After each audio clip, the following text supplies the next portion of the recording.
Saya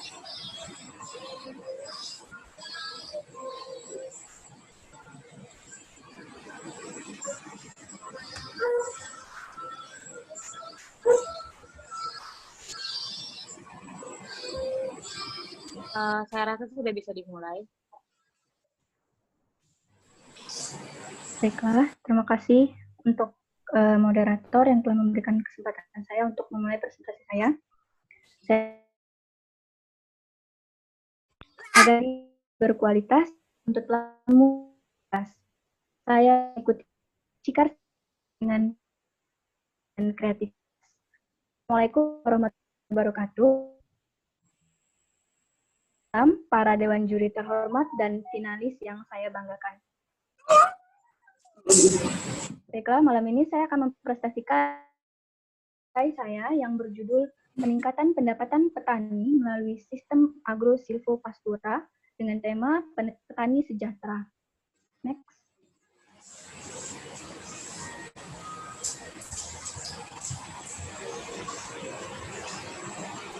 Ini sebelum saya mulai, alangkah baiknya saya memperkenalkan diri dulu, karena seperti yang kita tahu, jika tak kenal maka tak sayang. Tapi kalau sudah kenal dan nggak sayang juga nggak apa-apa, karena saya udah banyak yang sayang. Baiklah, pertama nama lengkap saya Nazliara Masusanto. Saya mahasiswa semester 3 dari jurusan perkebunan, kelas TPT 3A. Saya tinggal lahir Medan 2 Agustus 2000.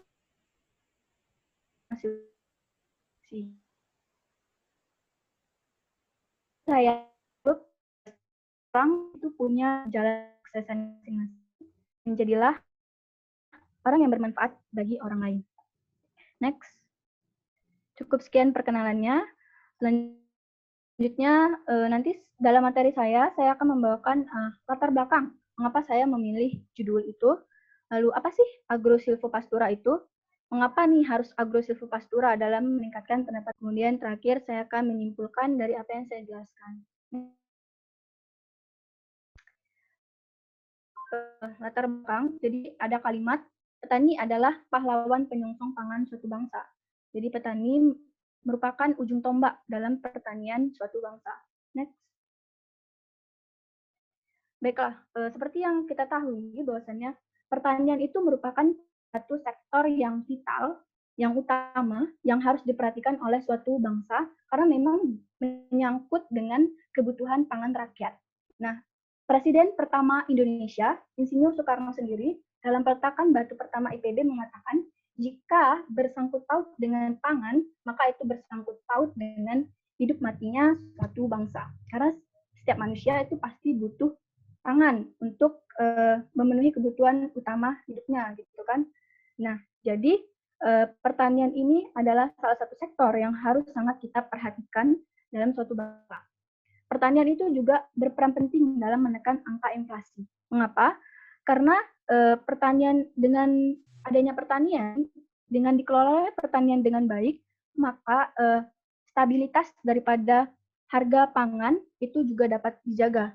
Dengan terjaganya stabilitas harga pangan, maka angka inflasi suatu bangsa itu dapat ditekan. Karena kan produksi daripada hal-hal yang penting itu menyangkut pangan. Jika harga pangan naik, otomatis produksi-produksi makanan lainnya juga akan naik. Itu akan mengakibatkan terjadinya peningkatan angka inflasi. Tentunya hal ini menuntut kita untuk menjaga keberlanjutan pertanian dalam memenuhi kebutuhan pangan masyarakat Indonesia. Nah, keberlanjutan pertanian ini pastinya tidak terlepas daripada sumber daya manusia pertaniannya sendiri. Karena mereka lah yang melakoni daripada pertanian, mereka yang mengelola pertanian. Salah satu sumber daya manusia pertanian yaitu adalah petani. Petani adalah ujung tombak dalam memenuhi kebutuhan pangan suatu bangsa. Seperti yang dalam slide sebelumnya saya katakan bahwasanya petani adalah pahlawan penyongsong pangan Indonesia. Karena dari petanilah petani yang mengolah lahan, petani yang memproduksi produk-produk hasil pertanian tersebut. Oleh karena itu sangat penting bagi kita untuk memperhatikan kesejahteraan dari petani. Lalu, apakah petani di Indonesia sudah dapat dikatakan sejahtera? Jawabannya belum. Kesejahteraan para petani di Indonesia itu dinilai masih rendah. Tahu dari mana? dari indeks nilai tukar petani atau NTP. Kok bisa sih dari NTP gitu?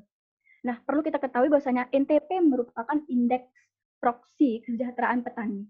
Jadi dari NTP kita dapat mengetahui kemampuan tukar produk hasil panen petani dengan konsumsi rumah tangga yang dibutuhkan petani. Jadi apakah pendapatan mereka cukup nggak gitu untuk pengeluaran mereka sehari-hari. Nah, lalu bagaimana sih perkembangan indeks NTP saat ini? Kenapa kok masih dikatakan petani itu belum sejahtera dari indeks NTP-nya? Next.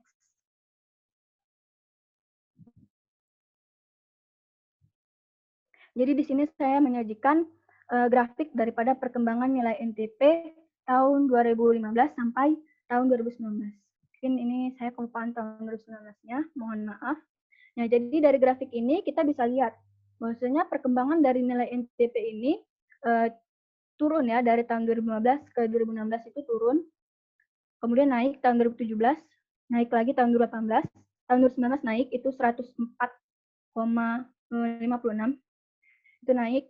Nah, tapi kita bisa lihat ya, naiknya itu tidak signifikan. Angkanya itu tidak cukup besar, bahkan tidak mencapai angka 2%. Nah, dalam waktu kurun 5 tahun itu indeks NTP hanya mengalami angka kenaikan sebesar 1,63 dalam kurun waktu 5 tahun loh. 5 tahun itu bukan waktu yang sebentar juga. Nah, juga dalam 1 tahun angka NTP itu belum bisa dikatakan stabil atau dalam artian tiap bulannya dalam 1 tahun itu terus meningkat. Enggak, gitu. Mengalami penurunan kenaikan juga. Nah, kita bisa ambil contoh pada tahun 2020 bulan Januari, indeks NTP itu turun dari tahun sebelumnya, yakni berada di angka 104,16. Jadi turun dari tahun 2019 yang 104,56. Lalu pada bulan Mei dan Juni tahun 2020 sangat disayangkan indeks NTP di bawah angka 100, yakni 99,47 dan 99,60 gitu. Nah, artinya apa? Di bawah 100 artinya bahwasannya pendapatan petani itu lebih rendah daripada pengeluaran petani. Artinya petani mengalami kerugian. Sungguh sangat disayangkan petani ini mengalami kerugian. Ini artinya mereka tidak bisa memenuhi pendapatan mereka, memenuhi pengeluaran mereka. Nah, tapi untungnya pada bulan September tahun 2020 itu mengalami kenaikan, menunjukkan indeks angka sebesar 102,25, naik 0,5% dari Agustus 2020. Dan data terakhir yang seperti pada kuliah umum disampaikan oleh Bapak Sekjen Pertanian, bahwasanya pada November 2020 indeks NTP mengalami kenaikan di angka 102,86 dan memang diharapkan akan terus naik agar kesejahteraan petani juga terus meningkat. Nah, kenapa nih perkembangan indeks NTP ini tidak stabil? Next. Nah, salah satunya penyebab itu adalah ketidakstabilan harga pasar. Nah, kalau harga pasar naik, tentu akan memberikan keuntungan bagi petani.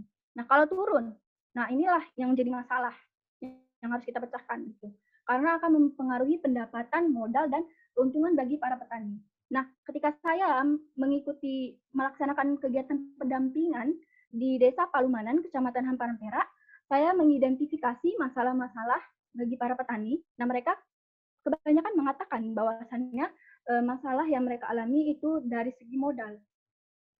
Karena kan mereka ingin mendapatkan hasil yang maksimal dari pertanian. Nah, untuk mendapatkan hasil yang maksimal tersebut, mereka butuh perawatan bagi lahan mereka. Untuk hasil maksimal, mereka butuh bibit yang unggul, kemudian perawatan seperti pupuk, dan kalau ada serangan hama, mereka butuh untuk menyemprotnya dengan herbisida. Tentu itu membutuhkan biaya ataupun modal gitu.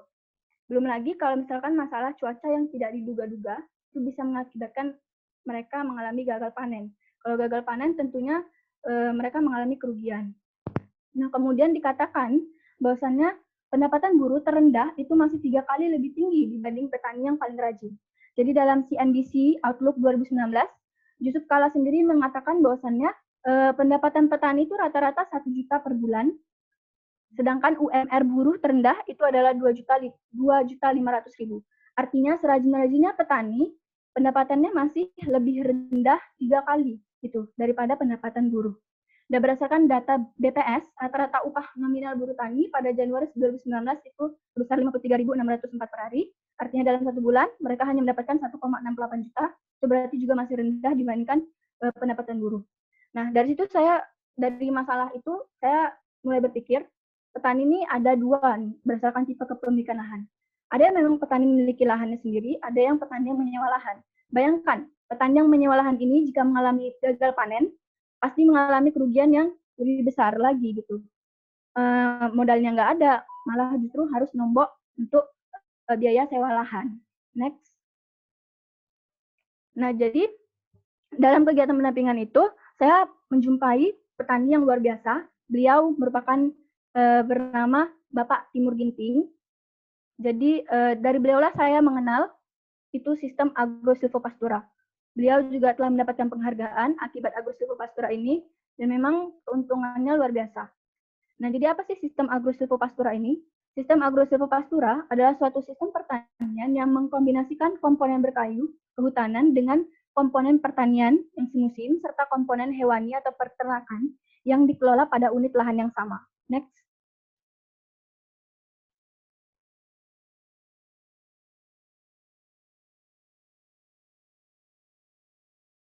Jadi, saya analisis dari kegiatan secara langsung, pengalaman saya secara langsung, bahwasanya sistem agrosilvopastura ini memberikan keuntungan dari segi ekonomi dan juga dari segi sosial ekologi. Bukan hanya bagi petani sebagai pelakunya, tapi juga bagi masyarakat dan lingkungan di sekitarnya. Next. Izin mengingatkan bahwa waktu sudah. Keuntungan dari segi ekonomi, yang pertama menghasilkan lebih dari 1 macam produk pada sama.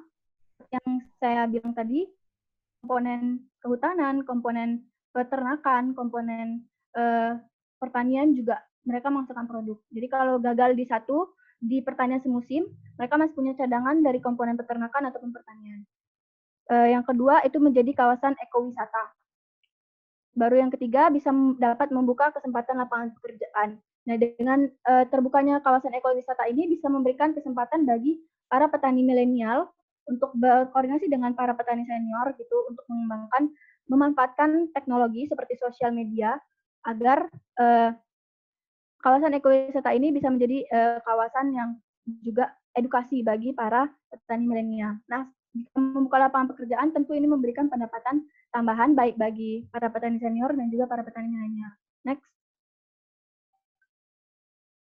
Nah, dari segi sosial ekologi, yang pertama dapat mempertahankan kesuburan tanah, kemudian dapat memelihara lahan hijau yang terbuka yang menyelamatkan bumi, kemudian dapat memberikan pasokan oksigen yang dihasilkan melalui hutan kecil dari sistem agrosilvopastura ini tadi.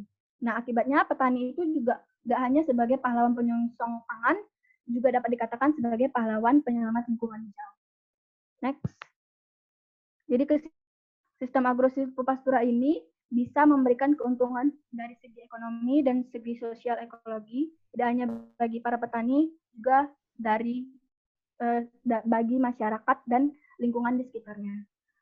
Cukup sekian dan terima kasih. Saya mohon maaf bila ada kesalahan dalam penyampaian. Wassalamualaikum warahmatullahi wabarakatuh. Selamat malam, Dewan Juri dan para finalis. Baiklah, mungkin itu presentase dari peserta Najlia Rama Susanto. Mungkin Pak Juri bisa ada yang ditanyakan atau sarannya. Oke, mungkin dari Ibu duluan ya. Najlia, mengenai agrosilvopastura ya. Ini bukan hal yang baru ya.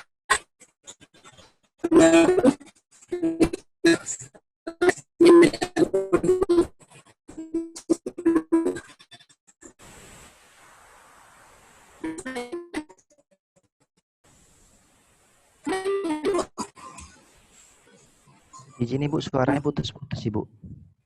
Putus. Iya ya, nggak jelas ya? Ini nggak jelas. Iya Bu, putus Bu. Putus masih? Sudah Bu, sudah. Udah ya? Iya. Oke, dari ini penampilan presentasi, PPT, pemaparan udah bagus menurut Ibu. Ya, dari konten mengenai agrosilvopastura ini bukan hal yang baru, ya kan? Hal yang baru ini bagi agrosilvi, ya. Bagaimana membudidayakan dengan sistem polikultur bisa dibilang ya. Nah, ini sudah lama gitu, sudah lama. Tapi kalau kita lihat ya, ini tadi dari pemaparannya Nazlia, banyak keuntungannya, ya kan, dari segi ekonomi, ya kan, dari segi ekologi, ya. Tapi kira-kira kenapa masyarakat belum banyak yang mengaplikasikan sistem ini? Kenapa kira-kira? Dan apa kira-kira langkah yang bisa dikerjakan supaya sistem ini yang kita pahami, kita ketahui bahwa ini memang memberikan manfaat yang banyak. Jadi apa yang kira-kira bisa dilakukan untuk meningkatkan pelaksanaan sistem budidaya ini pada kalangan petani? Jadi Bu, coba dijawab ya. Izin Bu, terima kasih untuk pertanyaannya. Memang sistem agrosilvopastura ini bukan hal yang baru, tapi mungkin bagi para petani juga banyak yang masih belum tahu mengenai sistem agrosilvopastura ini. Dan menurut saya memang kenapa banyak yang belum melakukan ini, karena memang menurut saya agrosilvopastura ini bisa efektif diterapkan jika petani memiliki lahan yang cukup luas, gitu Bu. Mungkin sekitar 1 hektar gitu kan Bu. Karena kan di dalamnya juga kita harus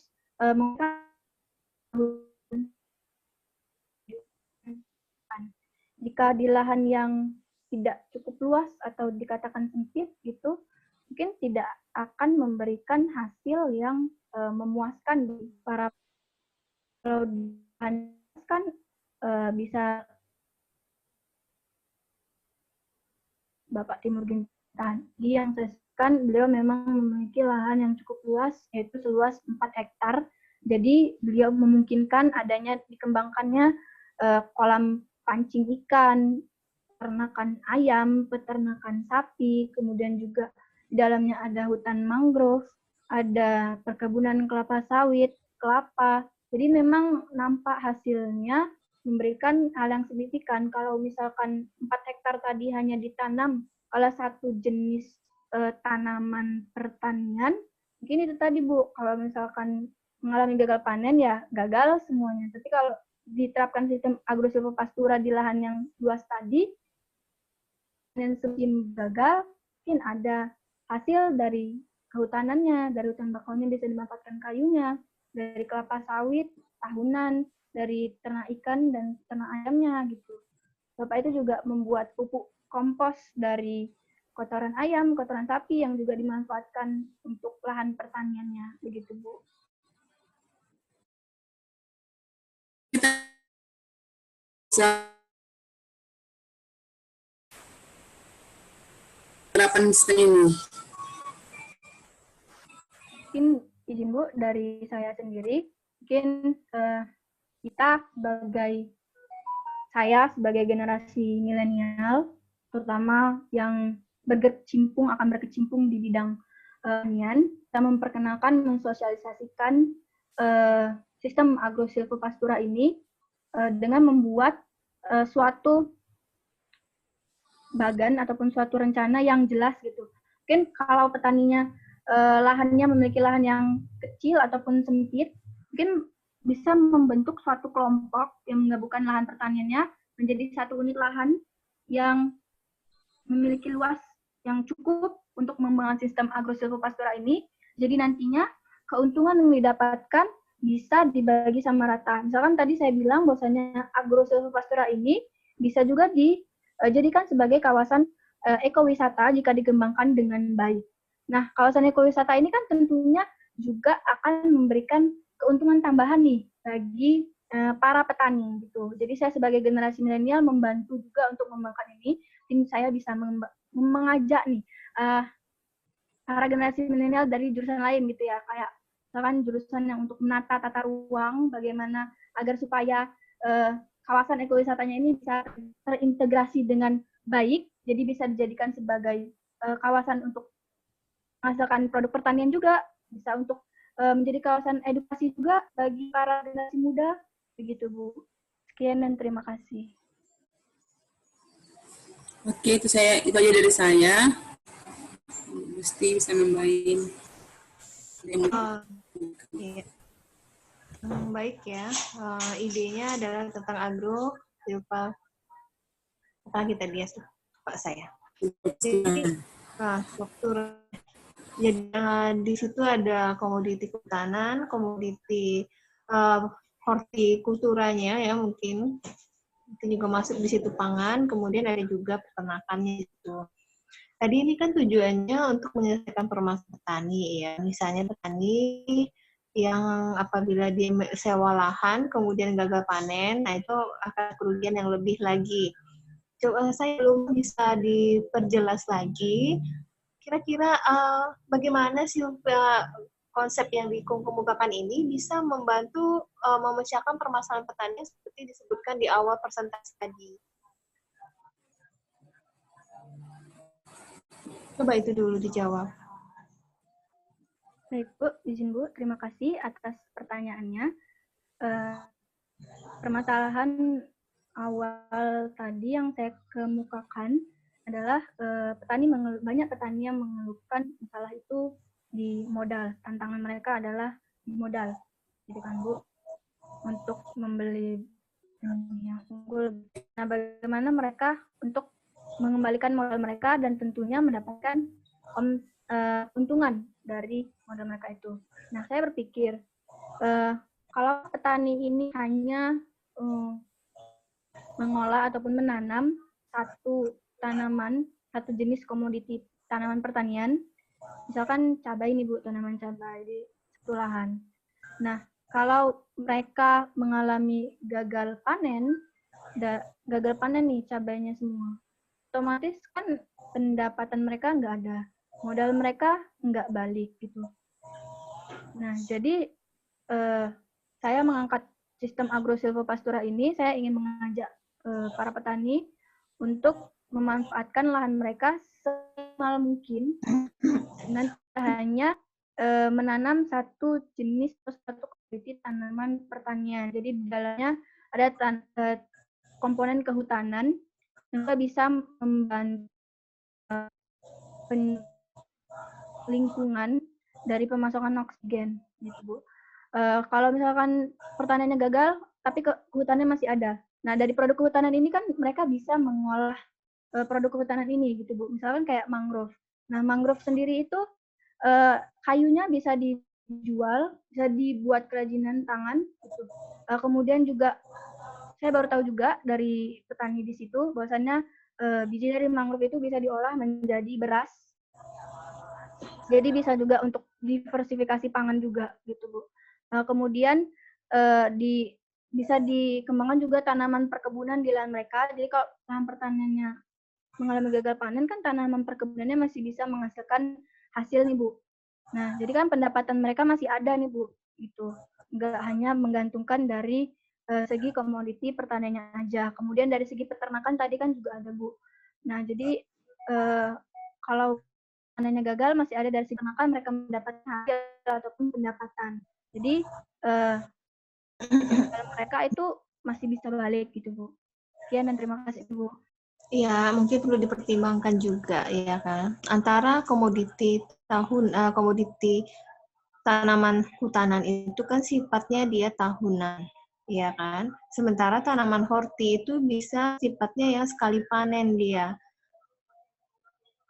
Jadi kan ada perbedaan masa panen yang cukup jauh mungkin antara tanaman horti atau tanaman pangan sama tanaman hutanan tersebut dalam budidayanya.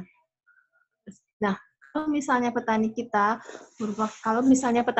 itu adalah petani dengan kepemilikan lahan menyewa, apakah ini benar-benar bisa menjadi solusi yang tepat? Seperti halnya kalau petani itu memiliki lahan yang luas, seperti yang dicontohkan tadi. Kemudian untuk menjadi satu ekowisata itu tentu saja memerlukan satu pengelolaan yang baik ya. Ada berbagai aspek yang perlu dipertimbangkan. dan apakah petani kita sudah siap untuk menjadi satu agroekowisata seperti itu, karena tentu saja dalam agroekowisata itu dibutuhkan juga modal yang lebih untuk menata satu kawasan tersebut hingga layak disebut sebagai agroekowisata. Seperti itu ya. Jadi sebenarnya ada beberapa metode-metode yang mungkin mendekati dari metode Silva ini, contohnya saja seperti ada minang padi, ya kan, kemudian ada tumpang sari gitu ya. Mungkin itu adalah alternatif yang lebih ramah dan lebih bisa diaplikasikan oleh petani-petani dengan skala kecil, karena di sana umur panennya juga tidak terlalu jauh berbeda ya, antara misalnya kalau minang padi antara tanaman padi sama ikan masnya, atau kalau tumpang sari antara satu tanaman dengan tanaman yang lainnya tidak terlalu jauh berbeda. Bagaimana saudari mencermati hal tersebut? Saya mau tahu argumennya. Izin Bu, baiklah, terima kasih Bu. Saya akan menanggapi. Memang sebelumnya saya juga berpikir gitu kan Bu, ada sistem mina padi. Nah kalau mina padi memang saya akui juga bisa menanggulangi masalah daripada permodalan para petani tersebut. Tapi jujur saya tertarik dengan agro silvopastura ini karena memang saya baru mengenal sistem agro silvopastura ini, gitu Bu. Dan saya lihat juga hasilnya di lapangan lumayan signifikan atau lumayan berpengaruh bagi para petani di lokasi pendampingan tempat saya tersebut, Bu. Mungkin di situ sih tanaman perkebunan ataupun tanaman tahunannya memang sudah rata-rata sudah berkembang dengan baik gitu. Jadi bisa untuk panennya bisa lah Bu, sebulan itu memang tetap ada gitu untuk hasil panennya. Jadi tidak dikhawatirkan. Mungkin pada awalnya untuk pengembangan dari sistem agrosilvopastura ini ya memang membutuhkan modal yang cukup besar. Tapi kan Bu, mungkin saya melihat untuk jangka panjangnya gitu kan Bu. Kalau memang dikelola dengan baik untuk jangka panjang itu pasti memberikan hasil yang besar bagi petani, Bu. Ya seperti saya bilang tadi, kalau dikembangkan menjadi agroekowisata, ya memang perlahan-lahan gitu, Bu. Tapi kenapa tidak gitu? Dari modal petani dapatkan dari sistem pertanian tadi, perlahan-lahan dikembangkan, pasti akan memberikan keuntungan. Dan seperti yang Ibu katakan tadi, memang bagaimana dengan petani yang menyewa lahan. Gitu. Nah, dari sosial ekologi ya Bu, dari sosial. Nah, petani yang mempunyai lahan ini bisa mempekerjakan petani yang memang tidak mempunyai lahan gitu. Nah, jika mereka bekerja sama, mungkin dari sistem agrosilvopastura ini bisa berkembang dengan baik dan hasilnya mungkin lebih besar dibanding jika petani itu mengolahnya sendiri, Bu. Jadi itu Bu pemikiran dari saya mengapa saya mengangkat tema ataupun mengangkat ide agrosilvopastura ini, Bu. Sekian dan terima kasih, Bu. Ya, mungkin juga kawasan kehutanan itu dia tidak menempati sembarang kawasan ya. Mungkin dia menempati kawasan-kawasan tertentu. Nah, mungkin kawasan kehutanan itulah yang mungkin bisa dimanfaatkan untuk tanaman hortikultura ataupun untuk peternakan seperti itu ya. Jadi seperti misalnya ada yang dibina di daerah Palembang sana. Jadi mereka membina petani-petani yang ada di kawasan hutan untuk jadi selain mendapatkan hasil dari hutan, mereka dibina untuk membudidayakan peternakan lebah di hutan tersebut. Jadi lebahnya itu mengambil makanan dari bunga-bungaan atau dari yang ada di hutan tersebut. Jadi diternakan secara bebas. Mungkin konsep itu lebih seperti itu saya rasa ya. Jadi bagaimana kita memberdayakan para masyarakat yang berada di daerah kawasan hutan, jadi mereka tidak terlalu tergantung terhadap hasil hutan, jadi mereka tidak terlalu nanti akan menebang kayu sembarangan atau mereka tidak mengeksploitasi hutan tersebut, namun mereka juga diberi semacam semacam alternatif untuk mencari sumber penghasilan dari hutan dengan memanfaatkan hutan tersebut untuk beternak atau misalnya dan melakukan aktivitas-aktivitas lain yang tentu saja tidak boleh mengganggu pelestarian dari hutan tersebut. Ya kan, karena tidak mungkin kita menanam tanaman hutan yang tahu sendiri kan vegetasi tanaman hutan seperti apa, itu kan yang yang rimbun seperti itu ya, sementara tanaman mungkin kalau untuk kondisi areal pertanian ini kan mungkin banyak ya, juga ada area perumahan di situ gitu ya, tidak dalam satu kawasan tertentu dia tempatnya seperti itu. Seperti itulah ya tanggapan dari saya. Saya kembalikan ke panitia. Baiklah, mungkin itulah tadi penampilan 6 peserta dari final lomba esai. Maka selanjutnya kita masuk ke acara yang berikutnya, yaitu kesimpulan dari terkait presentasi 6 peserta melalui Dewan Juri. Kepada Dewan Juri saya persilakan.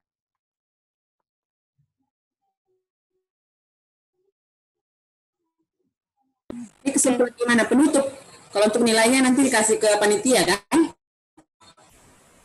Iya Ibu, kesimpulan dari... Oke, mungkin saya duluan ya Bu Windy ya.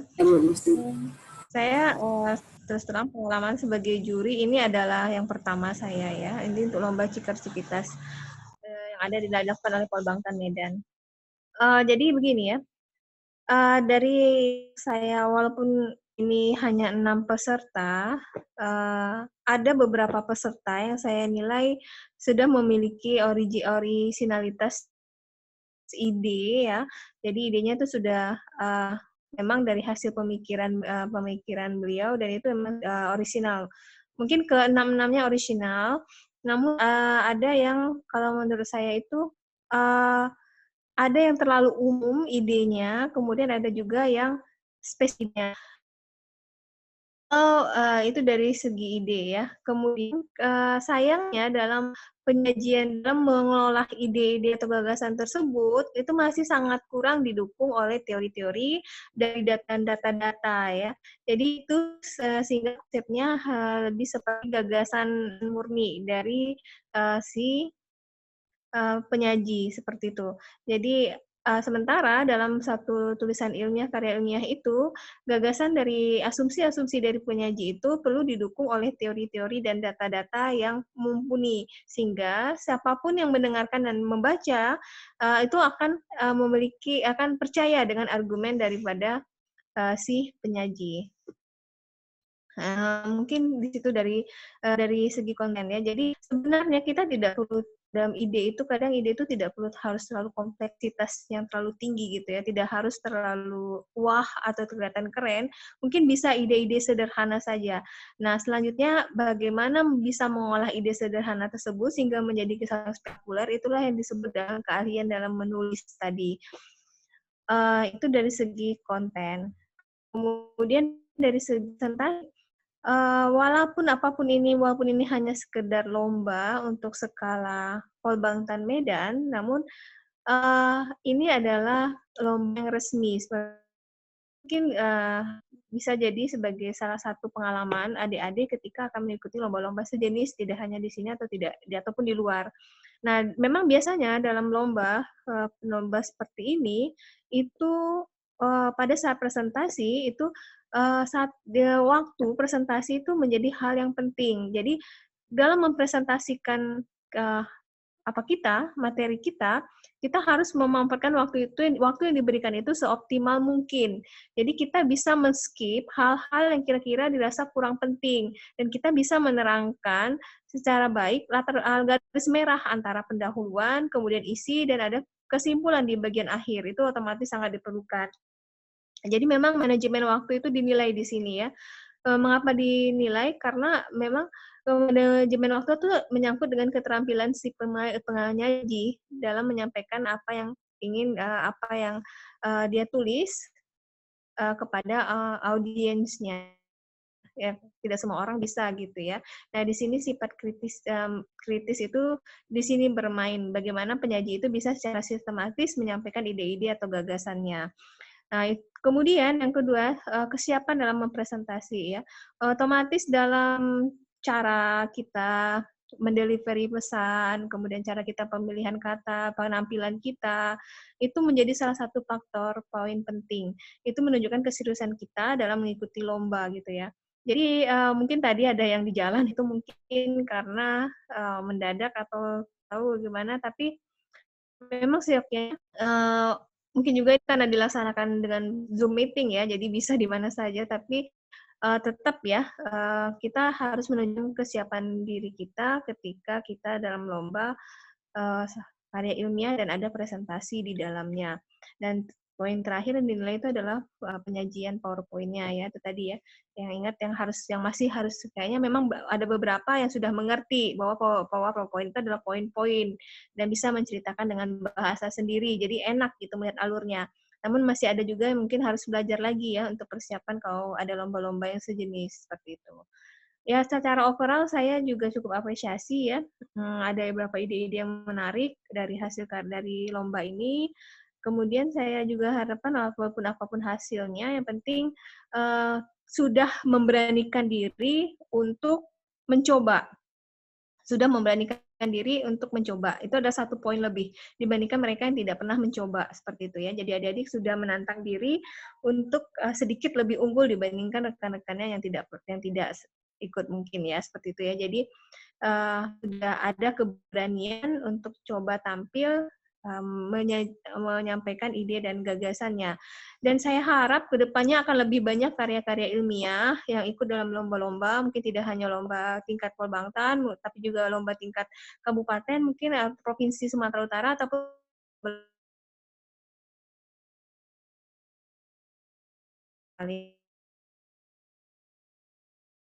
ya gitu ya, karena sepertinya dari institusi juga ada fasilitasi untuk adik-adik yang memang mau berkiprah dalam lomba-lomba baik skala nasional maupun internasional, dan itu ada poin yang lagi institusi kita Polbangtan Medan.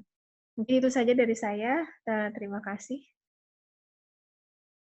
Iya, udah banyak ya dari Bu Gusti ya, dari penampilan, konten, dari Ibu paling motivasi lah ya, menyemangati untuk tetap semangat menulis gitu ya. Ibu yakin orang-orang yang ikut-ikut desa ini ada bakat-bakat talenta menulis ya, walaupun mungkin belum gali lebih dalam lagi ya, tapi dari tulisan-tulisan kalian ini udah bisa melihat bagaimana kalian punya hati untuk menulis kayak gitu ya. Dan Ibu menyemangati kalian supaya teruslah dan tingkatkanlah ya kemampuan menulis kalian gitu ya. Sebagai mahasiswa itu salah satu hal yang bisa kita berikan untuk masyarakat ya melalui tulisan ya. Tadi kalian pemaparan kalian ada yang open mindset gitu ya, mengubah mindset. Bagaimana caranya? Salah satunya dengan tulisan gitu, yang sekarang di media sosial bisa dengan mudahnya kalian bagi dan banyak orang bisa membaca gitu ya. Ibu sendiri pribadi Ibu suka membaca, tapi menulis bisa dibilang kurang ya, dan Ibu juga ingin melatih sebenarnya. Dan Ibu banyak diubahkan apa ya, pikiran-pikiran Ibu banyak terbentuk dari apa yang Ibu baca gitu. Bagaimana Ibu berterima kasih kepada orang-orang yang menulis, yang artikel-artikelnya Ibu baca gitu ya. Bagaimana mereka ikut serta membentuk pribadi saya seperti apa sekarang, membentuk mindset saya seperti apa sekarang, ya kan? Nah, dan biarlah kita menjadi orang-orang yang juga menjadi agent of change mindset orang lain, seperti Ibu yang sudah terubahkan oleh tulisan-tulisan yang sudah Ibu baca gitu. Ya, bagaimana tulisan-tulisan kalian itu bisa nanti menjadi ide-ide ya, gagasan-gagasan yang akan membantu berkontribusi untuk pemecahan-pemecahan masalah di tengah-tengah bangsa kita ya, dari hal-hal kecil ya sampai semakin dalam, semakin mapan nanti kemampuan menulisnya ya, bagaimana itu bisa berpengaruh kepada banyak orang. Jadi semangat, jangan hanya untuk lomba aja ya kan, tapi ditingkatkan ya supaya seperti kata siapa tuh Nazlia ya, hidupnya bisa bermanfaat untuk orang lain katanya. Pasti kita semua juga ingin seperti itu.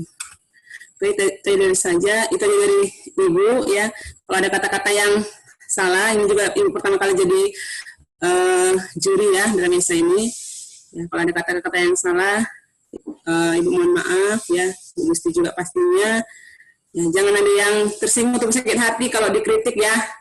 Namanya lomba, ya kan, harus dewasa juga ya menerima setiap masukan supaya lebih baik lagi pastinya ya. Nggak ada yang dikasih masukan, dikasih pendapat untuk menjatuhkan, enggak ya, pasti untuk kebaikan dan untuk peningkatan lebih lagi. Itu aja. Semangat untuk panitia juga yang jadi panitia yang sudah berlalah, ya kan. Ya itu aja dari Ibu. Terima kasih. Baik Ibu, terima kasih atas segala penilaiannya dan segala saran dan segala bentuk apresiasinya terhadap peserta. Baiklah, mungkinlah itu tadi penampilan dari 6 peserta kita. Jika ada kekurangan dalam